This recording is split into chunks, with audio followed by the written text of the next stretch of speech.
EST 2016.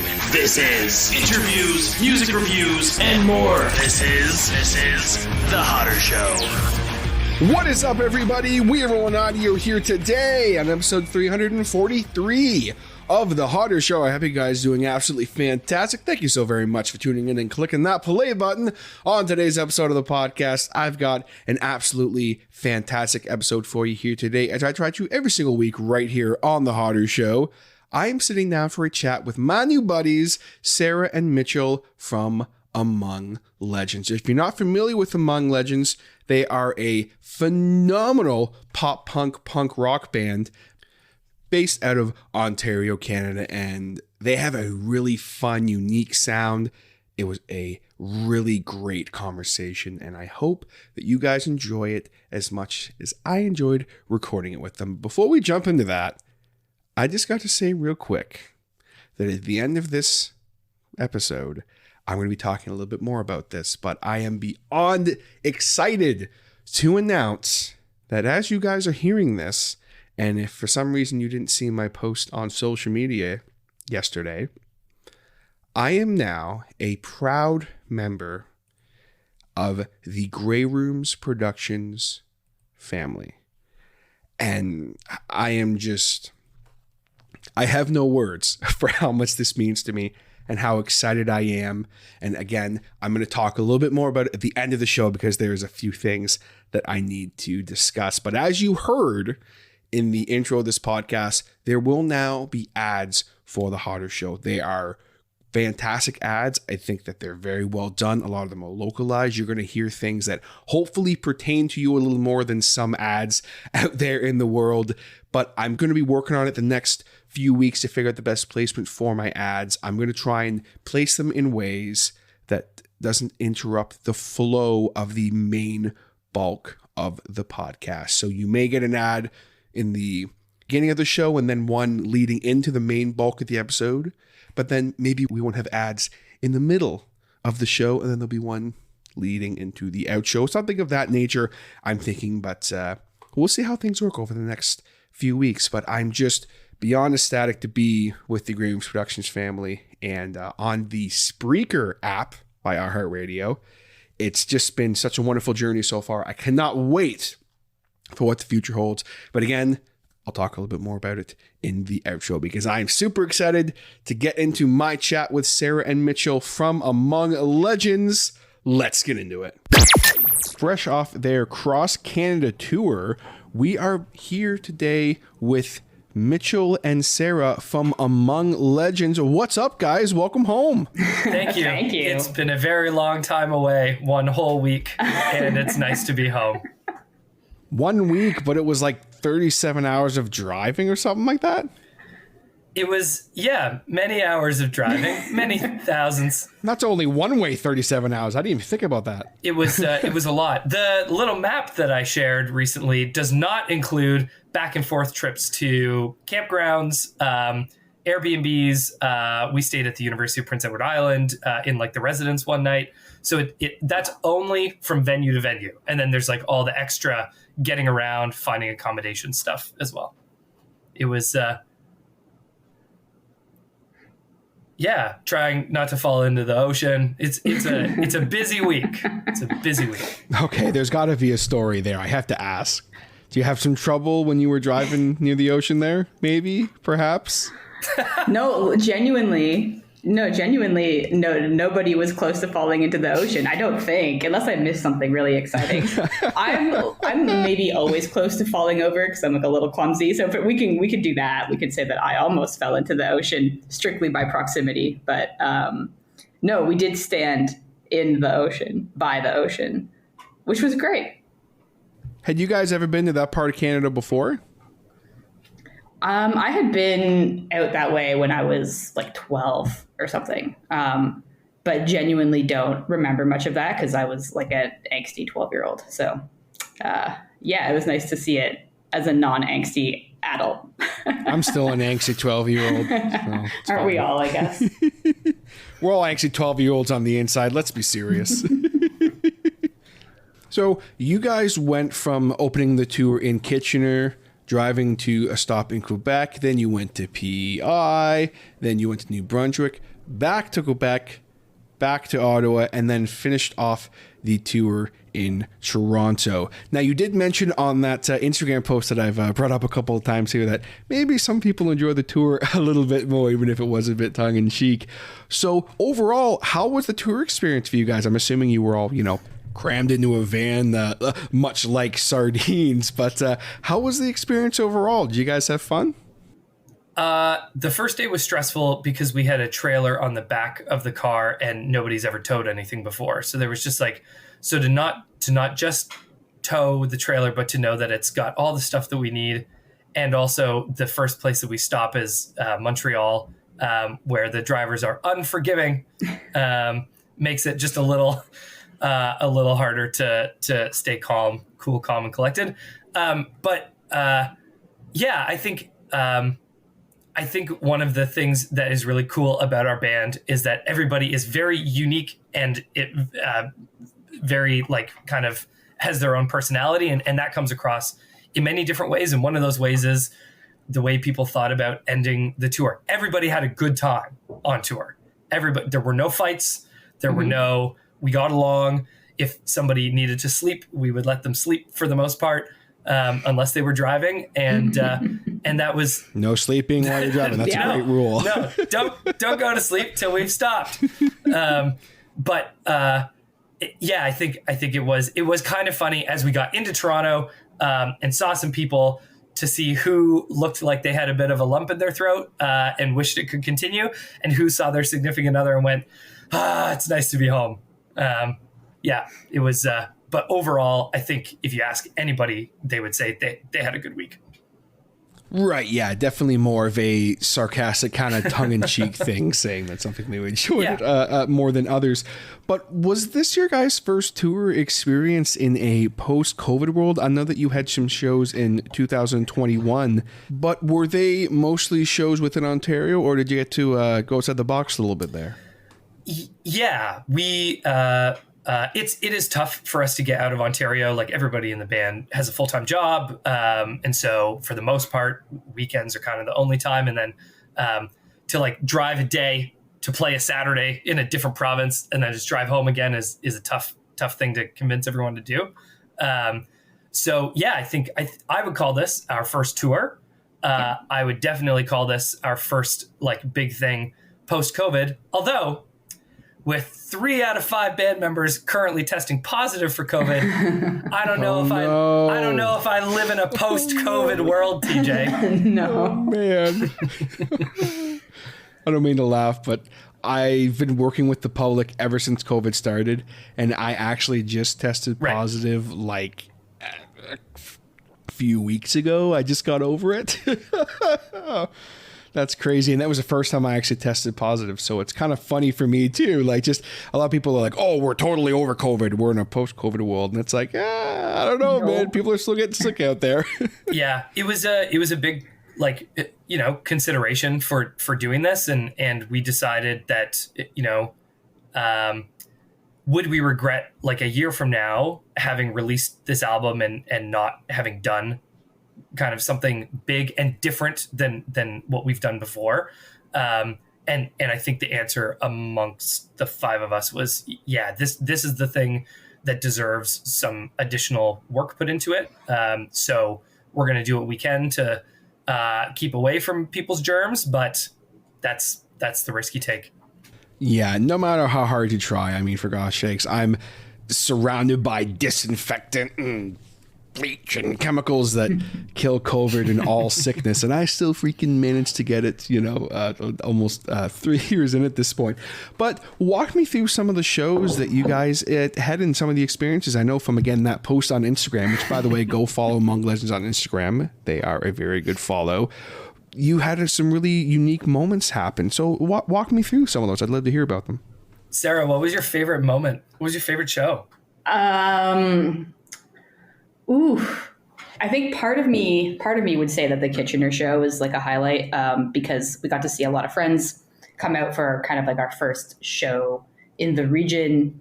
in a little while. And so that was really fun. It was like there was a great turnout. All of the bands that we lined up were really great. So it was kind of like this nice way to start the tour.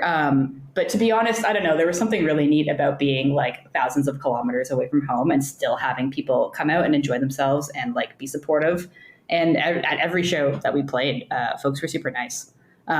So yeah, as much as Kitchener was really, really cool, because it was like a local thing, it was kind of unbelievable to be in Charlottetown on a Tuesday night and have people in the building. One, that was a surprise, and like having fun and like liking our band and chatting with us after. So that didn't really answer a specific favorite show because we'll just go with all of them.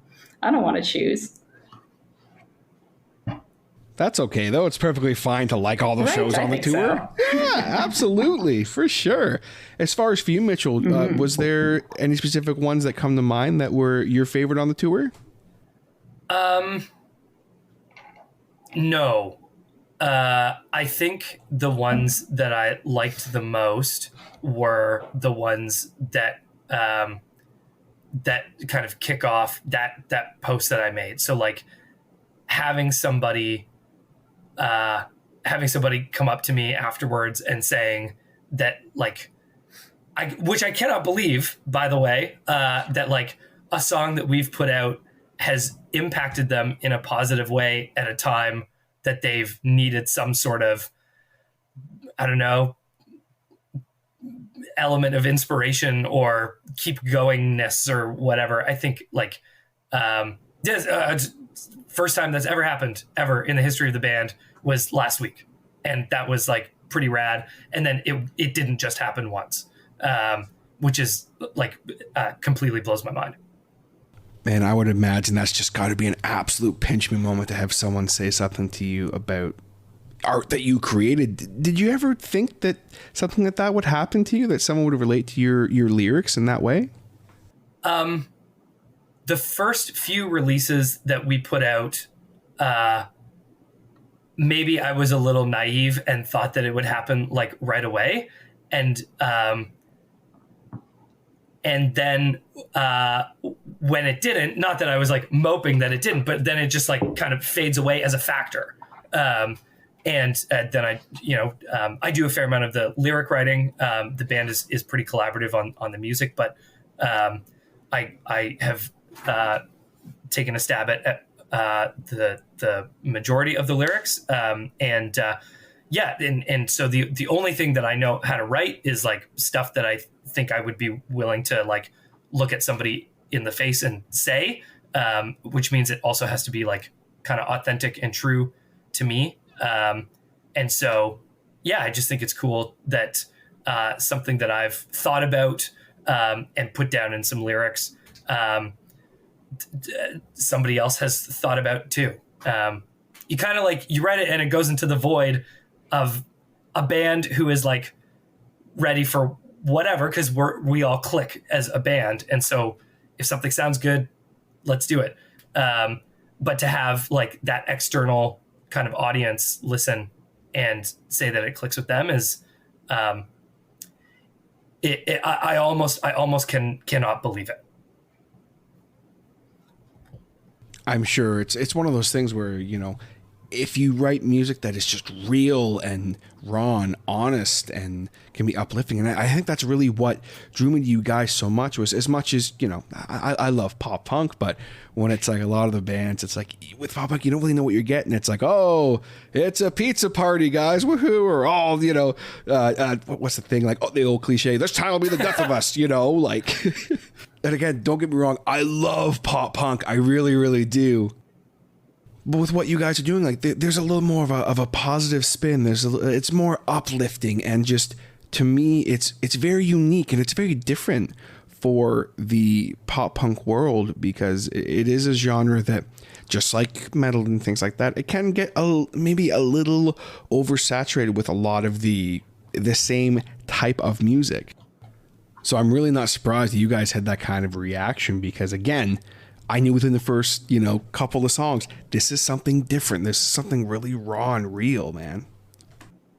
Yeah, I wonder if it's that for a band that sort of toes the line between like pop punk and punk rock, that the lyrics come from folks in the band who don't actually listen to a lot of like pop punk music. Like my world is like 90s punk rock and ska, which is like a band like Less Than Jake has like, they're upbeat, they're fun to watch, they're like crazy and funny, but every lyric is incredible and like very real to their experiences in Florida and kind of the world around them. And they don't shy away from that stuff just for the sake of a easy rhyme, or to like get universal, understanding of something. And that's something I've tried to bring into the lyrics that I do for our band.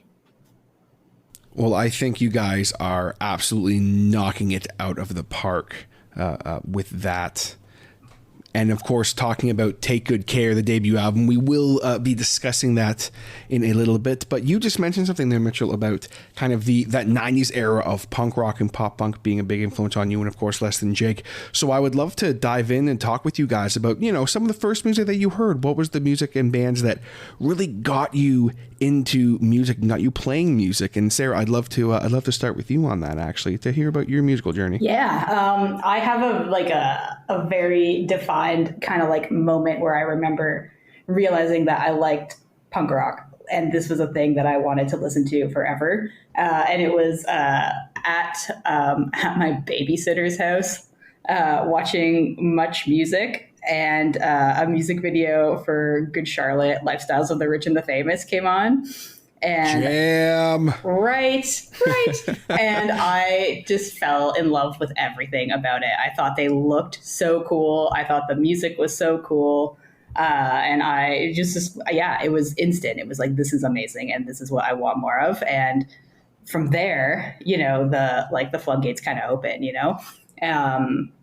and kind of getting into all of that stuff that was super popular at the time. Right. So it was easy to do not that this is like pre-internet, I'm not that old, but like pre what the internet is now. It was, like you couldn't just YouTube anything that you wanted and find it or stream it.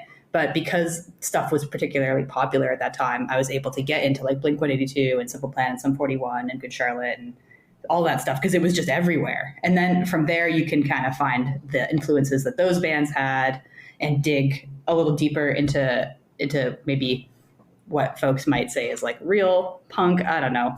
And I also started going to like local shows just at a elementary school. And that was a big kind of turning point in it, being able to see like people just older, like a little older than me, like making music and being in bands and kind of doing that stuff. So those things were pretty influential in my like music discovery and kind of where I've ended up. If we're going to go back and talk about the very first music that we liked, and maybe not the cool music that we liked, my like first kind of musical love that I found on my own would have been the Spice Girls. I've got an older cousin who was into the Spice Girls, and actually a lot of the stuff that I listened to kind of filtered down through her, even stuff that I kind of listened to later. She was like a mall goth in like 2000 and whatever. So listened to like Disturbed and stuff, and I got into that through her. But we'll go back to the Spice Girls. So I really like the Spice Girls. I actually have in my apartment right now a VHS copy of the Spice Girls movie. No shame. Yeah, for I real. love that movie. Right? Yeah, so was super into that kind of stuff and all of the sort of like cheesy pop music that was really popular in the 90s. So I was an NSYNC fan. The Backstreet Boys could, just go away. Oh, really? NSYNC was the only boy band for me. Listen, Backstreet's back, okay? And I always say Backstreet never left, but that's just me. The song does kind of slap, doesn't it? Yo, yeah. Incomplete is like one of the best songs ever written. Fight me. Like that song comes on, I'm just in my car, I tried every time. Love it. If we're talking about the Bad Religion song called Incomplete, then I'm totally with you. Sure. I agree with you on that one. People don't know that Bad Religion wrote a song for the Backstreet Boys. I didn't know that. That's Incomplete. Stranger Than Fiction, Incomplete. And then the Backstreet Boys covered it just a few years later. Incredible. A forgotten piece of history. Well, there you go. This is the kind of content you only get here on the Honor Show. Come on, and I want you to come on. I want you to come on often and just regale us with some music history of songs Bad Religion wrote for other bands. Oh my God. So I was, that kind of stuff was super exciting for me at the time. S Club 7, super into S Club 7. Yo! Yeah, for sure. And then at some point, I guess I just, my eyes were opened to a world outside of cheesy pop music. And maybe you would call Good Charlotte cheesy pop music as well, but, with more guitar. So, that's how it went. How about for you, Mitchell? Where did it all start for you, and then kind of where did you end up? I think it was probably similar. Like stuff on the. I don't think I had any influential family members to help guide my taste. So a lot of it early on came from the radio. So songs that convinced me to buy the album very early when I had an allowance. Blue convinced me to buy the Eiffel 65 album. Yes. Livin' La Vida Loca convinced me to buy the Ricky Martin album. All Star convinced me to buy Astro Lounge by Smash Mouth. It's just a complete. Give me one song, and I'm like, I'll like everything. And some of those were good investments. Some of those were not so good investments. I was at school, probably like grade 4 or 5, and somebody had a copy of the Grease soundtrack that Less Than Jake had done. They did a covers album from a bunch of songs from the movie Grease and or the play Grease. I don't know which came first. And I thought, what wacky music! They're singing these Broadway these songs fast, and they're like yelling, and there's horns and there's guitars, and it sounded funny. And then I realized very quickly that was music that I enjoyed. And then also learned very quickly that Less Than Jake was way better than that record. And that kind of kicked off that. And We Used to Be Friends by the Dandy Warhols, which is like a total, like it's 4 chords, the whole song, earworm thing that I heard in the hall somewhere, and just got it stuck in my head. And so that's like probably the first 2 real bands outside of like the pop machine that I remember kind of resonating with. And that's kind of where it's stuck for me. I like high energy music. I like music that's got some sort of hook that repeats a lot. So there's a lot of pop music that I still enjoy listening to because those 2 things happen in that formula. But bands in the punk rock scene and ska scene of the 90s also actually have a lot of that kind of element to it. And that's kind of my happy place. That whole era is so interesting because, like you mentioned, like there's like when it comes to thinking of music that just has these big, huge courses that you can, no matter what, you can be. I haven't heard that Blue song in probably 20 years, but I can sit here right now and think of the melody of it. Right. Yeah. And I haven't heard, like Simple Plan, for example. I've been singing Perfect ever since it came out. At least once a week, I'll just be walking down the street or at work, and I'll just be like, I'm like, why am I singing this song? Like, there's just something to be said for that era of just, and even into the 2000s a bit too. I think it's fair to say, like, because that's more the rock and stuff from the 2000s. Like, yeah, there's just this huge, the hooks and stuff, and I think that I see a lot of correlation with what you guys do to kind of that era of punk rock and pop punk and stuff like that. So that's interesting to hear. Were there any? Sorry, go ahead. Sorry, I was just going to say, so I'm a chord progression person. So when I hear a chord progression that I really like, I want it to happen over and over and over again.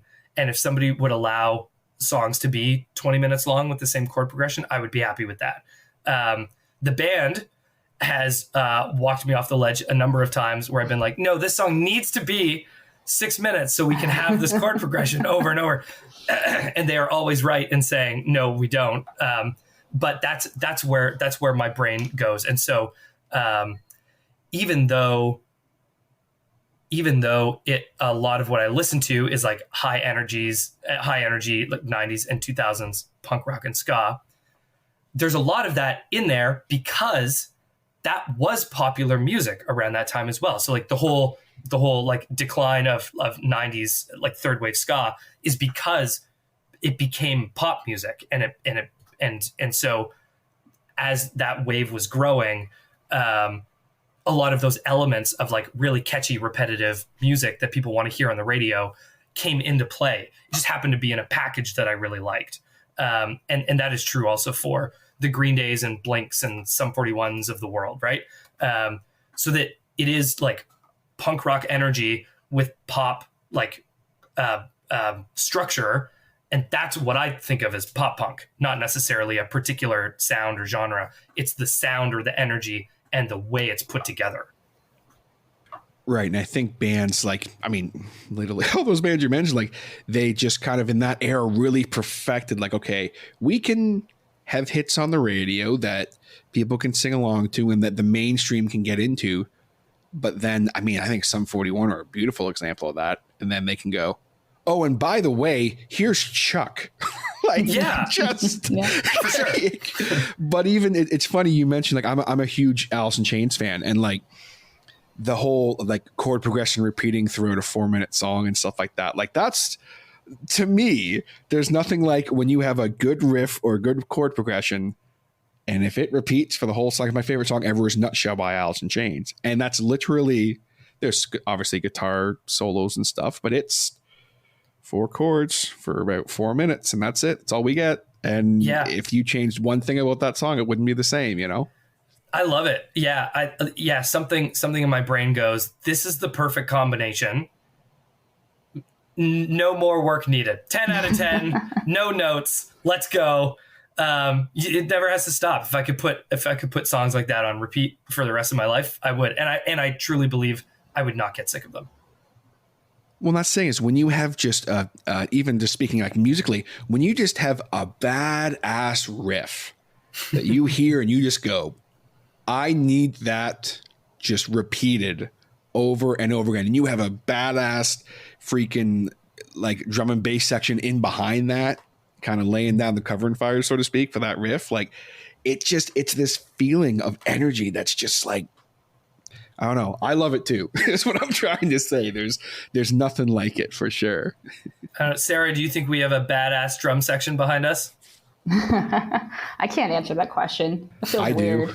I'll answer it. I said Thanks, one of the first things I said to him when we came on the call is I said, homie, you have a badass sound and you beat the crap out of your drums. Like I can hear in the recording how just bam, boom, like holy shit, she's beating the crap out of her drum set, and I love it.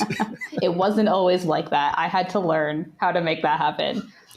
There's some earlier stuff that we've done that I cringe a little bit at when I listen to, because I'm just like gently tapping the drums and like, yeah, I don't know. Definitely something that I had to figure out.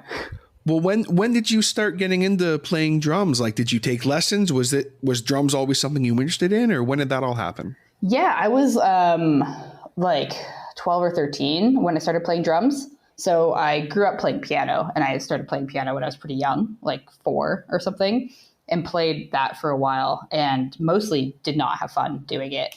It just like, it didn't capture my attention. I was doing like conservatory stuff, and it's like boring and it's whatever. Tricky. My mother is a piano teacher, so I get it. It's tricky. Yeah. You know, my dad used to set the timer, like the half-hour practice timer, and be like, you must sit here and do this. And I was, yeah, you know, you'd speed up the timer a little bit so it would go faster. I learned that too very early on when I was trying. It helped. And I just like, I don't know, I really liked drums. I don't really know where the idea came that I thought it would be a fun thing to do, but it just kind of happened.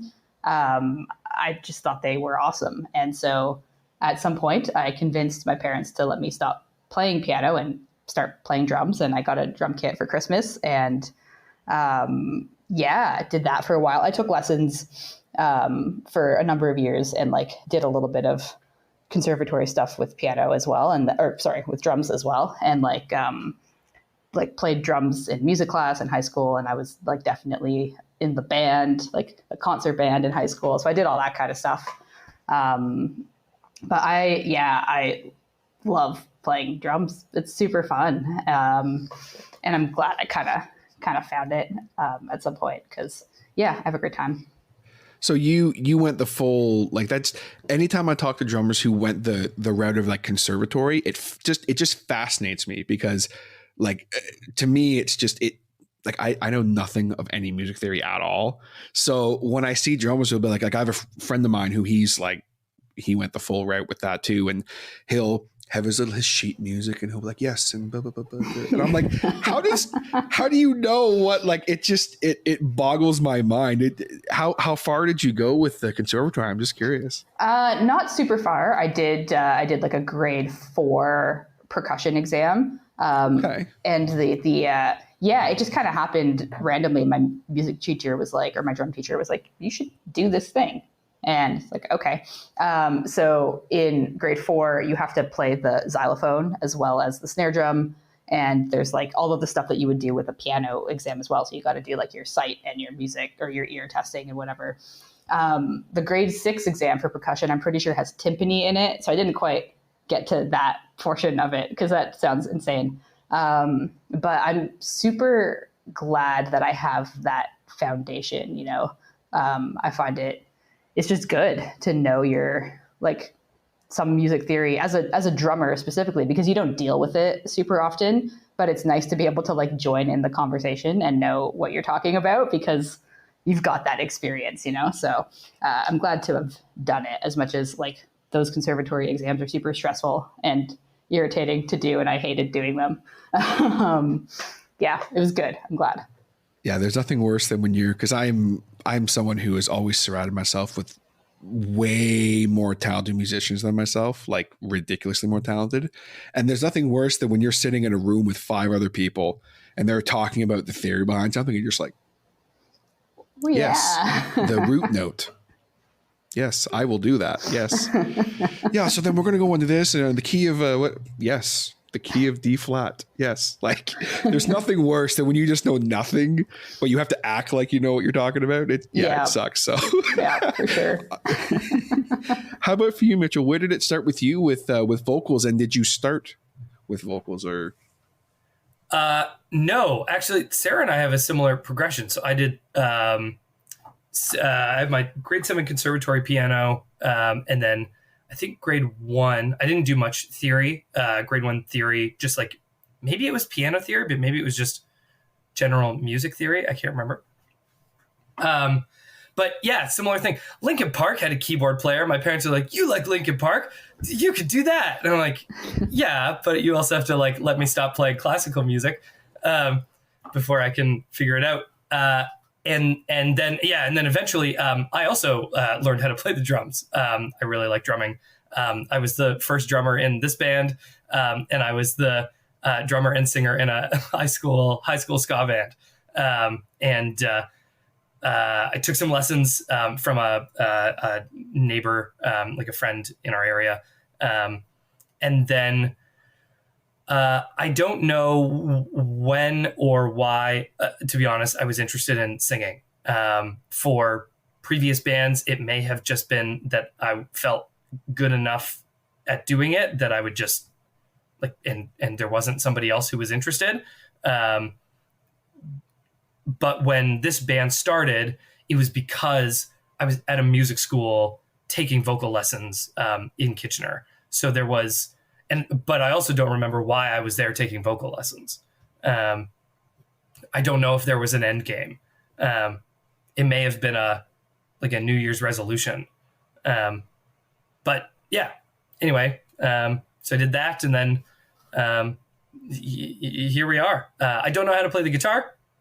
I don't know how to play the bass. I can only drum and sing and then like I remember the key of C on the piano.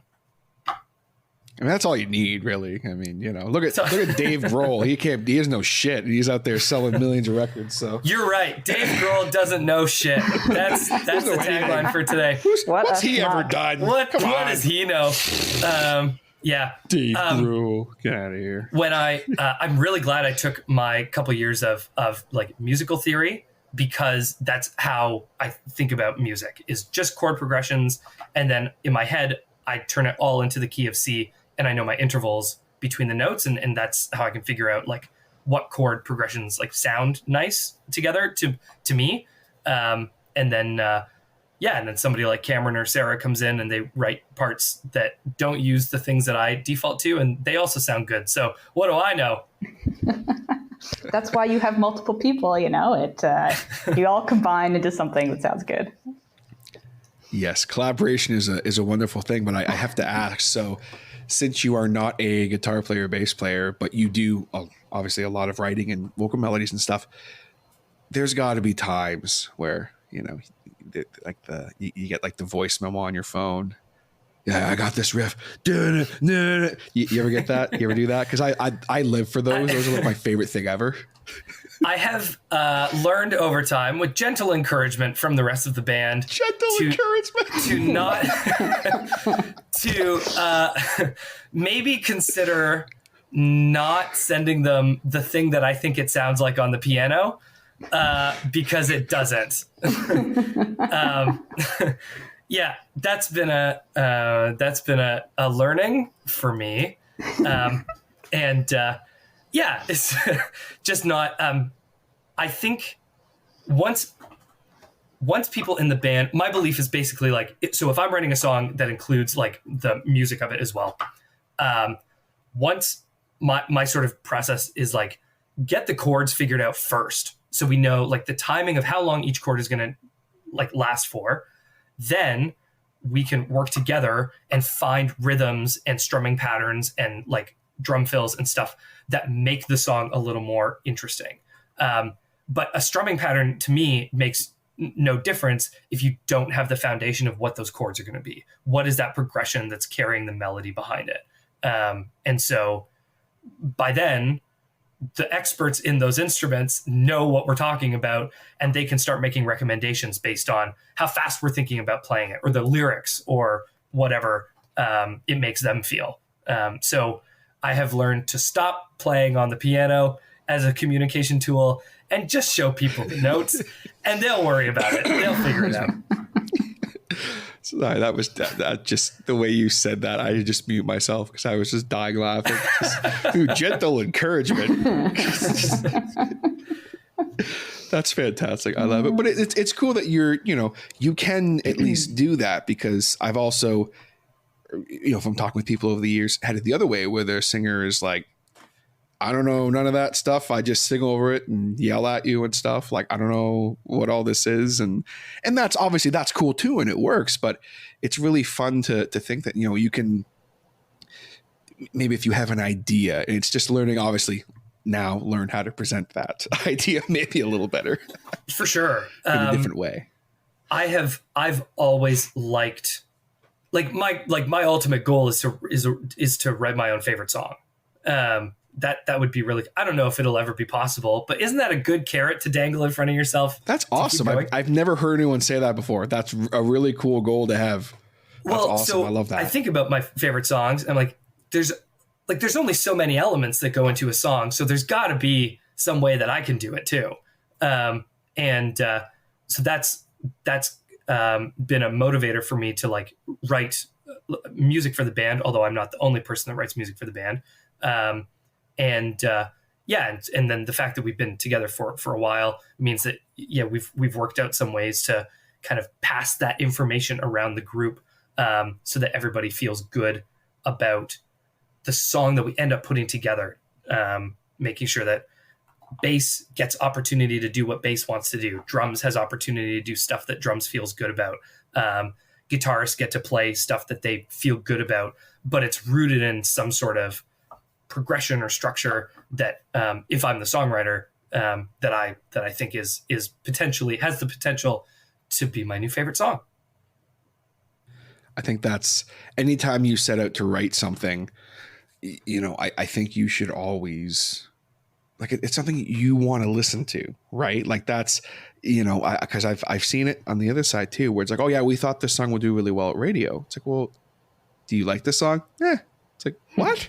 How could you play a song you don't like at all? Like I understand if it's a song you've been playing for like 50 years. Okay, sure, you know, but like, how could you write a song that just because you think it's going to do good? Like it's got to be something like that's just a really cool goal. I've never heard anyone worded like that before. That's awesome. Well, as you know, TJ, we are on the cusp of superstardom, and so I'm surprised I got this interview. To be honest with you, I really am. I'm shocked. I'm very interested in making sure that the songs that people will listen to for 200-300 more years are 500 even.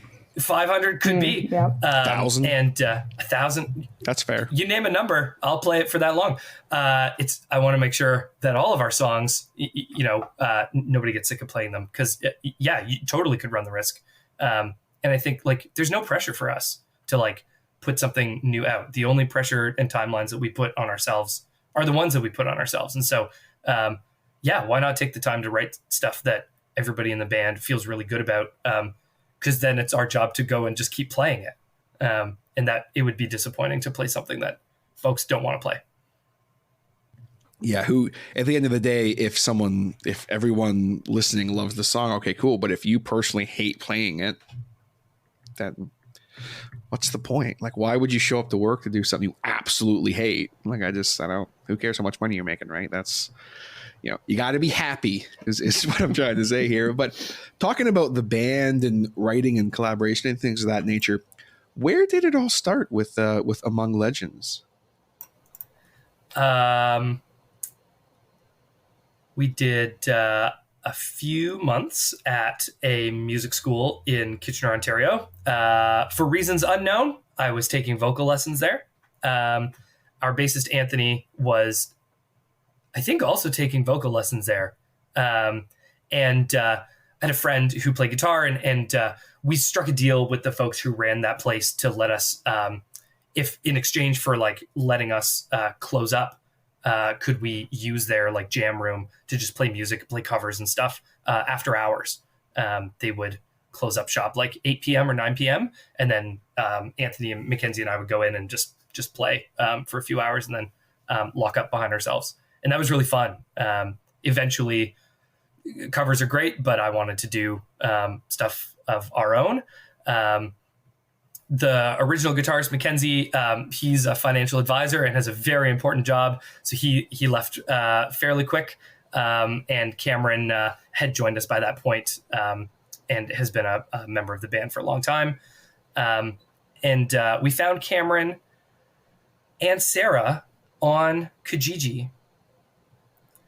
Ooh, we did okay. not, I haven't heard that one in a while. Okay. We did not know them. Put out a classified ad. We were doing some recordings early on and wanted a like lead guitarist, and so that's where Cameron joined. And Cameron's message to me was something like, "I am the person you're looking for."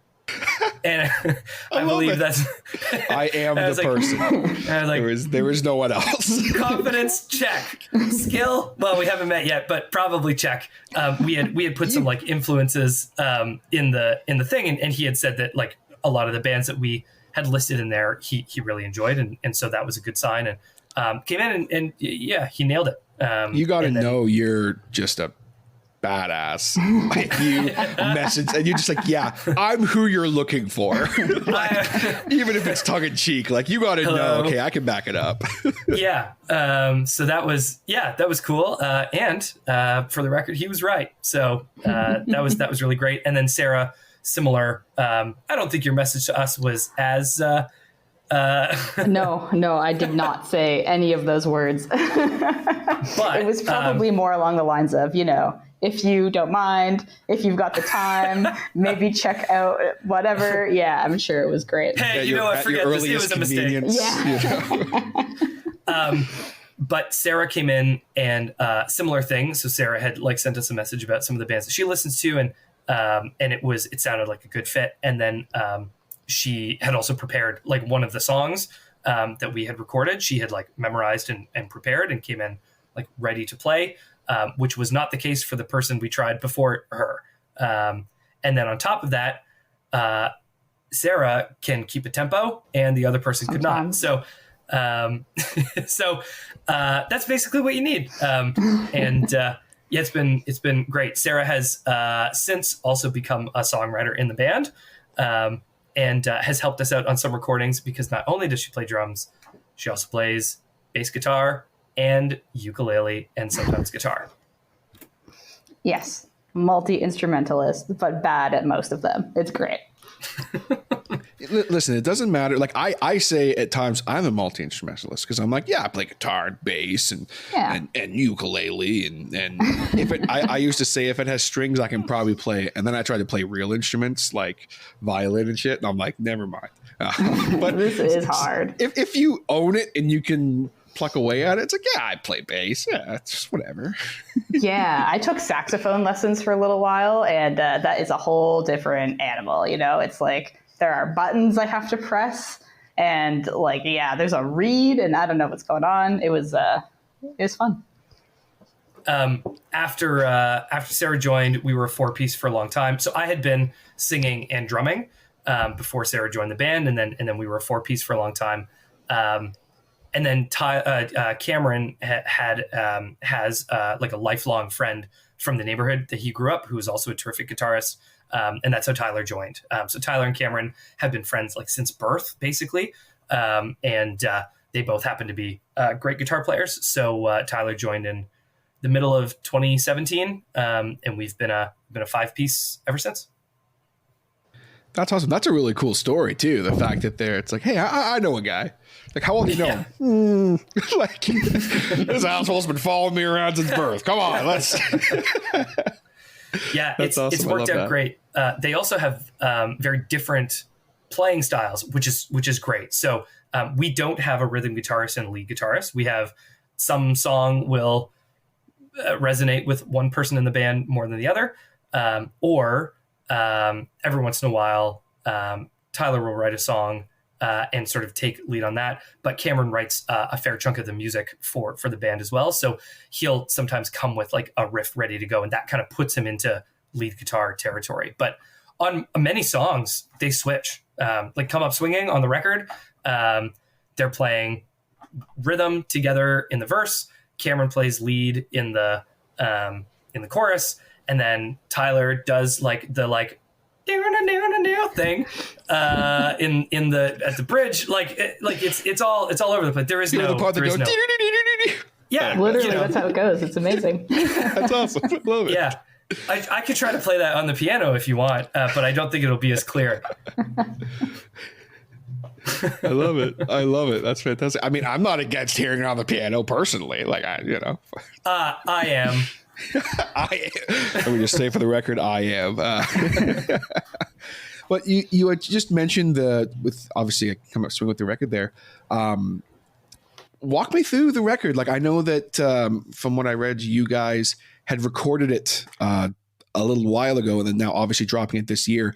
It's a badass record. I was saying to Sarah before we started, I think it was before you joined in, but like within the first 5 seconds, I was like, oh, okay, this is not, because listen, let's be real for a second here, folks. I love pop punk as much as the next guy, but pop punk is known for being a certain way for the most part. And it's like, oh, pop, you can say it, TJ. It's okay. It's all this right. is a safe space. Yeah. You can say Listen, it. I have a lot of friends who I love dearly, who are badass bands. But when it comes to anytime I'm introduced to a new pop punk band, I'm always, okay, what, like, is this a pizza party? Are they sick of their hometown? Like, what's going on here?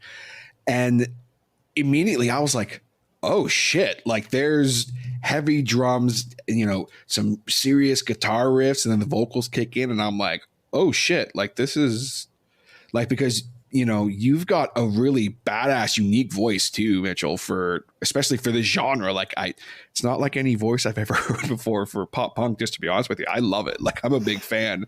Right away I was like, holy shit, like this guy's got an awesome, I think I literally said out loud to my coworker, I was like, oh, this guy's got an awesome voice. And he was like, who? And I'm like, oh, here. So then I put it on. Thank you. I'm not good at taking compliments, so I believe you're lying, but thank you. No, man, and it's so cool because, you know, I had read, obviously, you know, like you guys are kind of trying to do something a little different, kind of keep more of like a positive look on things and lyrics that are dealing with not necessarily just, again, I'm not saying this to be mean to the pop punk genre. I love the pop punk genre, but like, it's just like almost complaining for the sake of complaining. You know what I mean? A lot of music's like that. Obviously, that's pretty standard stuff. I'm a big metalhead. It's all the same shit. But it's like, it's almost like a more like an uplifting thing, right? And that's something that like right away I really gravitated towards. So what was that recording and writing process like? And at the time, were you guys still a 4-piece when you started, or were you a 5-piece at that point? Sarah, I feel like I've been talking a lot. Do you want to take this one? Yeah. So I guess maybe just to like quickly address some of that. Like I think where that kind of departure from pop punk is coming from is that there are actually, like, I would say probably 3 of us in the band don't actually listen to that much pop punk. You know, maybe Mitchell, you probably would more so than me or Anthony, but it wouldn't be like primary genre of music that you would go to, right? Like, yeah, I think I probably toe the line because I really like hearing like new stuff, and because like it's the same thing like as like other kinds of pop music. Like if it's, I don't care what genre it is, if it's got the right chords and it's got the right amount of those chords repeating, it doesn't matter. I want to listen to it. But yeah, I think probably after Cameron and Tyler, it would probably be me as the next. Yeah. Right. So like, I think there's just like a pretty diverse set of kind of influences that are coming into the band that aren't necessarily rooted in pop punk that give our music a sound that's a little different. And so, yeah, for this record, a lot of the songs that are on it, we had actually been working on for like quite a while. So I think we sort of made the decision in 2018 to like record a full length record. That was sort of like, in fall of that year, we had decided this was a thing we were going to do. And so quite a number of the songs had been kicking around since before that. And so maybe some of them were kind of developed before Ty joined the band. And then we would have like written a second guitar part to fill them out when he came on. And yeah, so it was a really long writing process, I think in the best way, because we got to take our time and figure out what songs worked and kind of get better at working together as a band in terms of writing songs and figuring out kind of like lyrical concepts that maybe everybody enjoyed talking about or singing about or what have you. And yeah, there were a couple of songs that kind of came together a little later that maybe some songs that like all of us really like on the record. I'm kind of thinking of Magnolia and specifically, which is a song on the record that we made as a single. And that was sort of something that came together really quickly in the months just kind of like leading up to recording. So we have a good mix of like older material on the record and then a few things that are a little newer. And yeah, so we started recording in the summer of 2019. And it was, I think, the first time that we had really set out to record something that sounded really big. Like we wanted the record to sound good. We knew it was our first kind of full length. We wanted it to have this big sound and kind of like be able to compare it to records that we like to listen to. And so we got that, I think, with the recording process. So we worked with some folks, Sig Meyer and Ryan Izzard. Sig has a studio called Beach Road Studios in Goderich, and Ryan works out of the Music Farm in London. And yeah, we went and did drums at Sig's nice big studio in Goderich, which I think is potentially why they sound so big and wicked on the record. Is massive. Yeah, we had this really cool experience. Huge, eh? Huge. Yeah, he's got this big giant room, and so we all played at the same time, but we were just recording drums, right? And he has these gigantic custom drums that I got to play, and all sorts of fun cymbals and like 20 snares that you get to pick from. It was pretty surreal, to be honest. And I think they all got done in a day, which is kind of insane. They did. Holy cow. Sarah's gonna say I think, but they got done in a day. She knows. Yeah. She knows. Yeah. She's Yeah, like, yeah, I okay. got that shit done in a day. No Yeah, big deal. I did it all in a day. Yeah. Oh, did it was it just a day? Oh, I yeah, had no no idea. problem. Yeah, Oh, okay. Yeah, I'm just all here. right. I'm just here doing my work. Just recording these massive drum takes. Like, yeah, whatever, I guess. You know, No it's big fine. deal. Whatever, you know. But yeah, that experience was super fun. We got to stay at the studio overnight, and like it felt like we were a real band for the first time ever, I think. That's and it was sweet. super fun. Yeah, and then we did the rest of it sort of in Cambridge in a studio that was maybe more geared towards our overall budget, still working with the same people. I think if we had wanted to do the whole record up in the fancy studio, we might be paying for it for the rest of our lives, you know? So yeah, and we did that, and we kind of worked on guitars and some vocals and stuff for about a week and got the bulk of everything done, and then kind of finished up through the fall of 2019. So with the plan, obviously, to put the record out in 2020, but we know what happened in 2020. So Some stuff went down. Which yeah, something happened. Something happened. I don't know if you've heard about it, Everyone yeah. just, I don't know. I don't know. But something I just heard there that I say this obviously totally in a joking manner, but so what I heard was Sarah finished her stuff in like a day, and it took y'all a week. Mm-hmm. I mean, Yeah, there's more of us. that's the perfect answer. I mean, there's more of us. I was going to take us. Each of you took a day, though, right? It was just it took 5 days. Yeah, It's just 4 math, days. Yeah. TJ. Come on.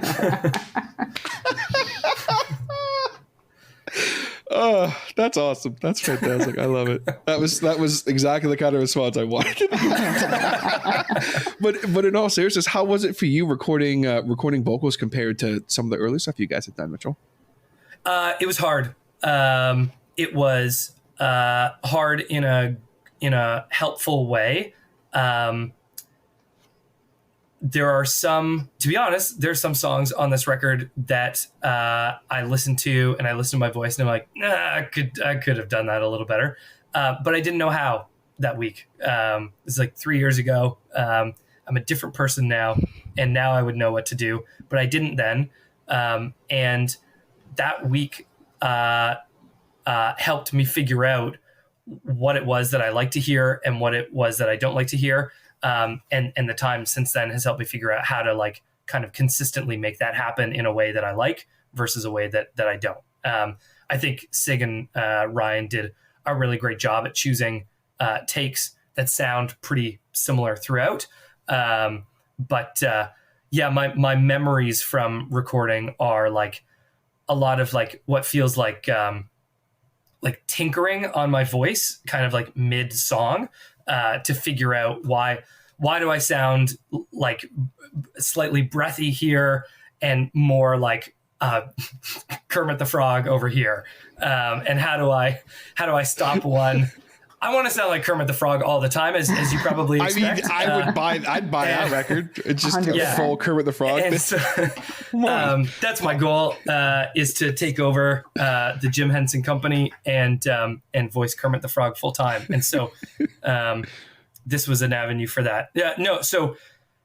I think it was very cool. It was great to have the like flexibility of like experimenting with backing vocals and doing more vocal stuff than we have before. We've like everything else that we've recorded is pretty scrappy. And this was really neat, but it definitely like helped me discover what I want to sound like, what I want my own voice to sound like. And I think there are a bunch of songs on the record where I feel good about it. And there are some songs that I think about now and go, it would have been cool to have another crack.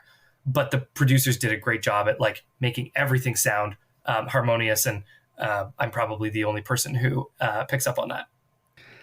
And I think to a point, that's a lot of vocalists I speak to. And even honestly, in my world and like even the voiceover world, that's something that I listen back to stuff even I did a few months ago. And I'm like, shit. Like, what was I think? Why did I think that sounded good? Like, oh my gosh, like what is going on? Like demo reels I send out. I'm like, why would I send that out? That sounds terrible.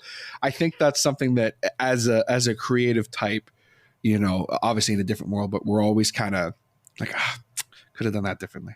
Even if it's awesome and everyone loves it, it's like, oh man, I can remember when I saw 3 Days Grace play, and after the show, I got to meet Barry, the guitar player, and one of the first things he said to me was how he was really disappointed with a couple of the songs. He said he screwed up so bad, and he was like really upset about it. And I was like, Yeah. what are you talking about? Like it was awesome. He's like, no, man, I fucked up a bunch, and I was like, what? Like we're our own harshest critics, I think, is what I'm trying to drive at here. You're totally right, and like the logical side of my brain absolutely knows that. I did try to make a conscious effort last week, in the middle of the week of the tour, when the voice quality starts to slightly dip, and to not talk about it, because the folks at the shows, they don't know.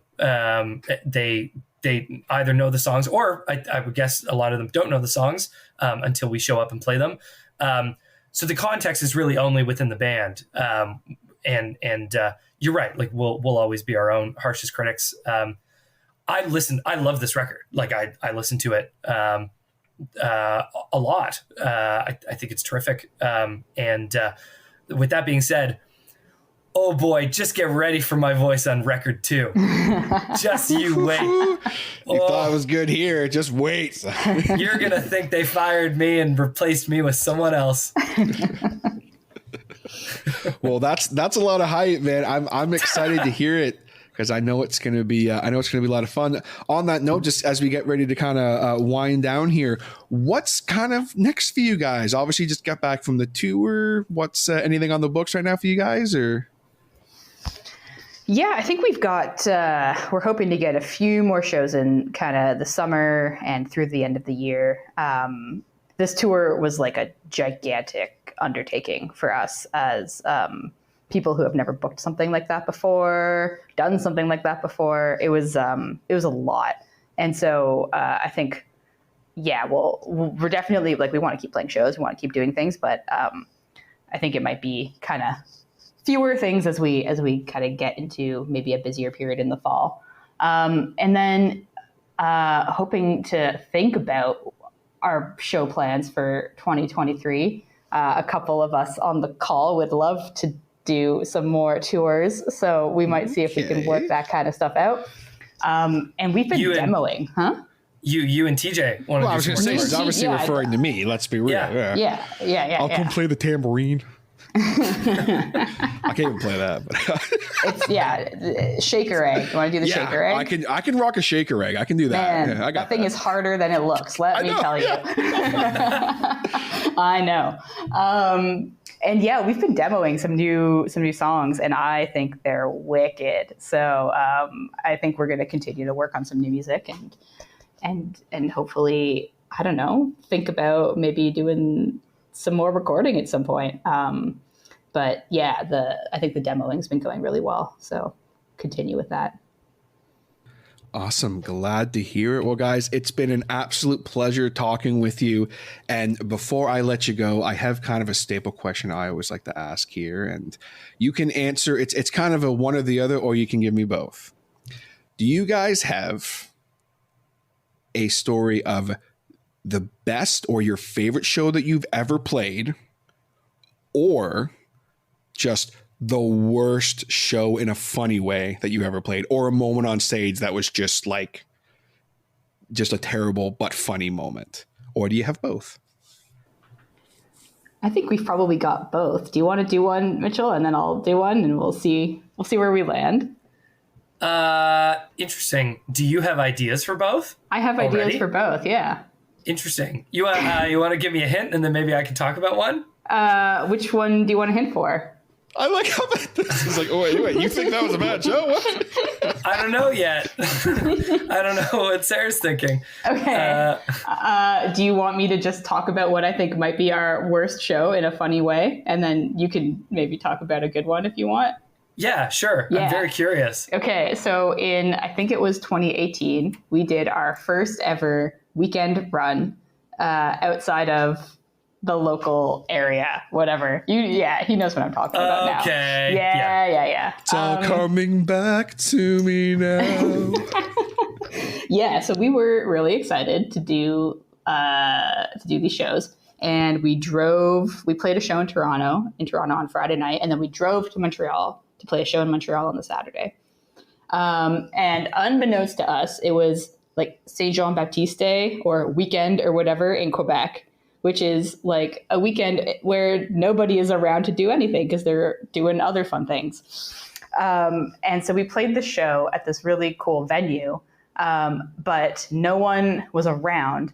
And our poor guitarist, Karen, was quite sick, having a really bad day with some sort of stomach ailment. I don't know, and just was not feeling good. So there was a moment where we thought we were going to have to play the show without him.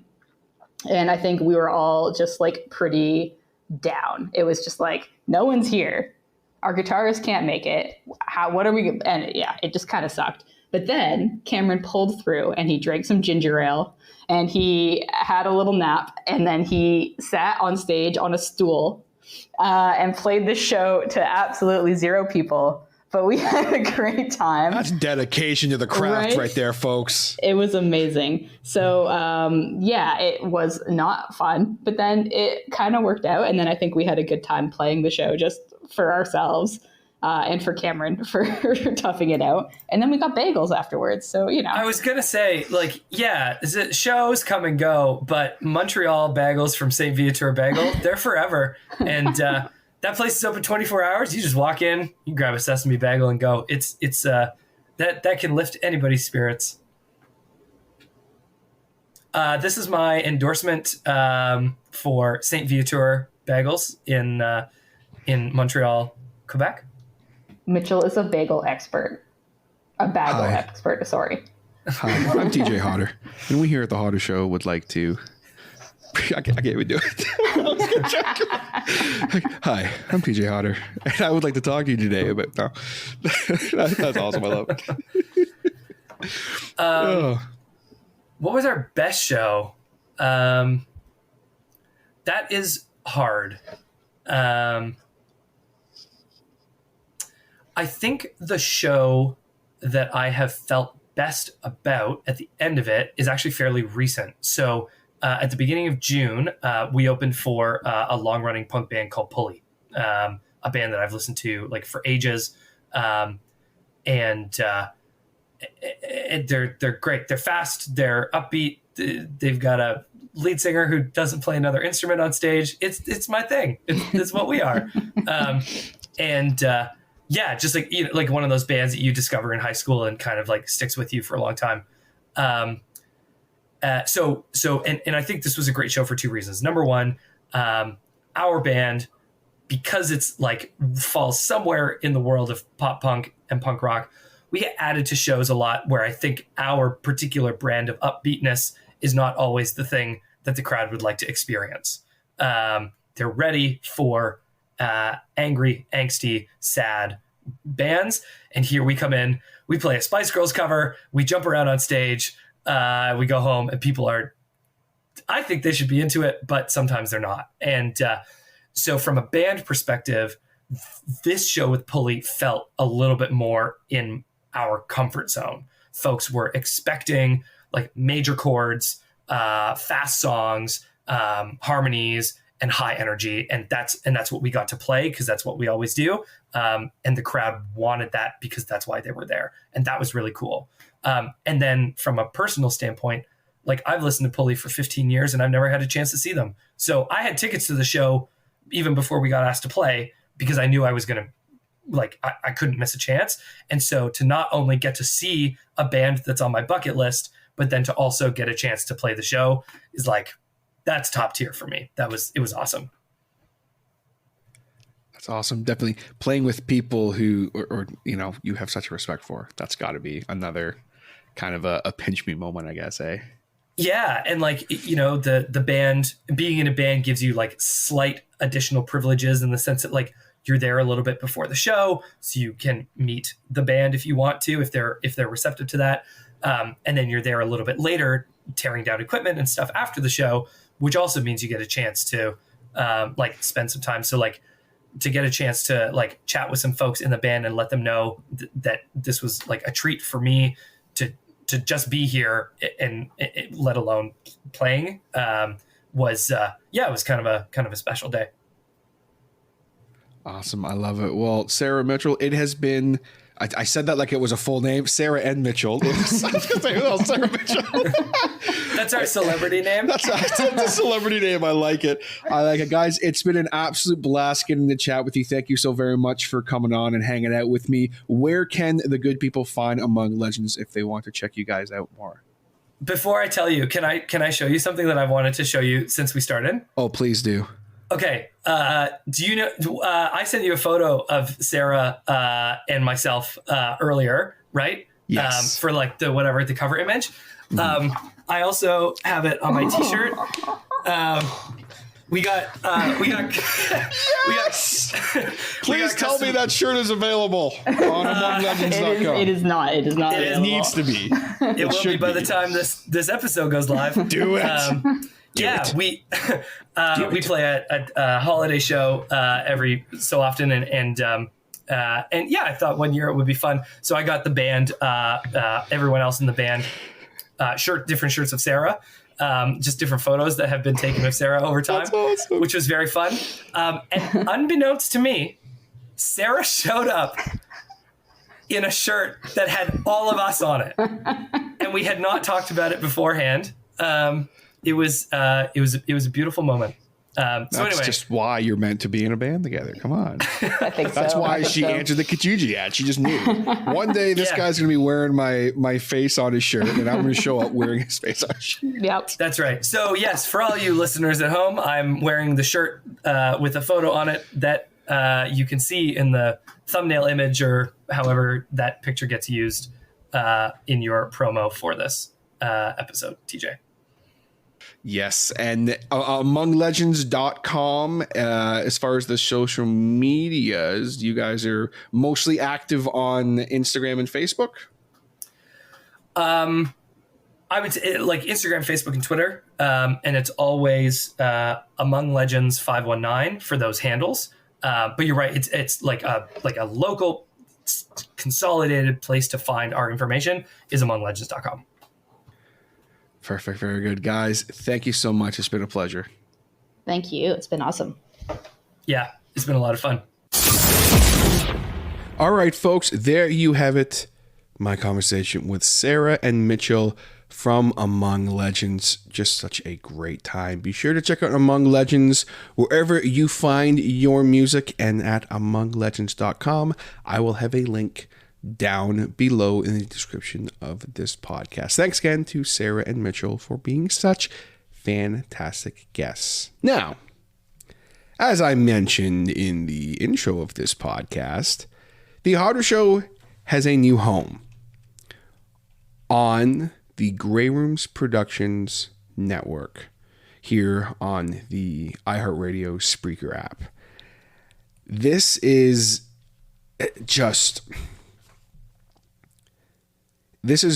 I'm going to just be completely real and honest with you guys. This is an incredible opportunity for me, and I really can't begin to describe how grateful I am to Jason and Cassie and the entire Grey Rooms Productions team for just this huge leap of faith in me. You know, it's wild that I'm here. And again, just to be completely honest with you guys, this is an opportunity I never thought I was going to get, to be a part of a network with this much backing and with this much experience and this much of a following, and a part of something like the iHeartRadio Speaker app, where we have these wonderful ads that are targeted and that I think are great ads. And like, it's this really amazing opportunity. And with these ads and with the Grey Rooms Productions machine, it's going to help the show grow.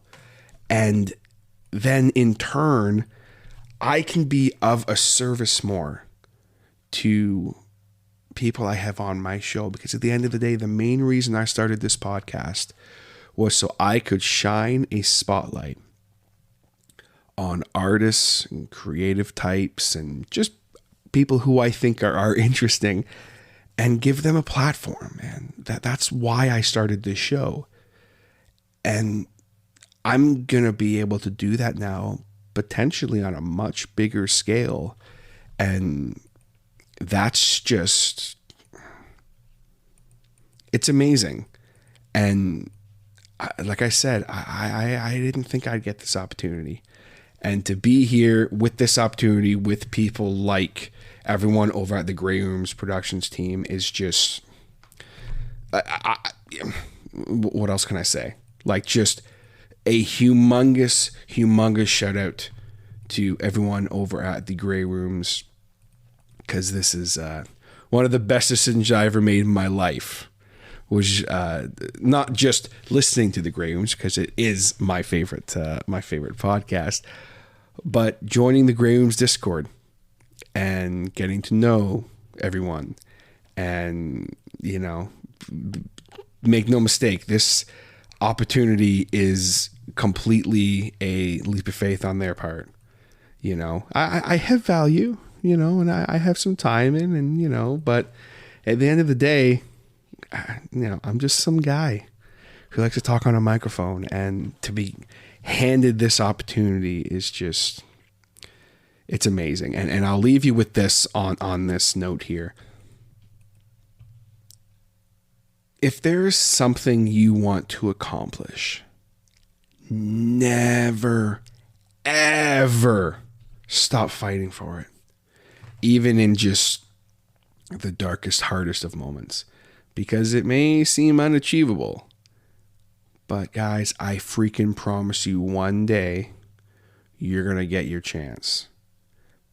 And I say that because I am sitting here as living proof that passion and stubbornness are a hell of a combination, I guess. Because that's how we have found ourselves in this position.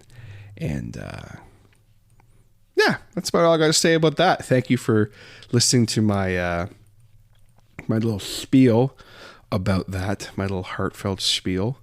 But of course, before we go here today, I need to take a second to give a humongous shout out to everybody over on the Harder Show Patreon, my hardheads,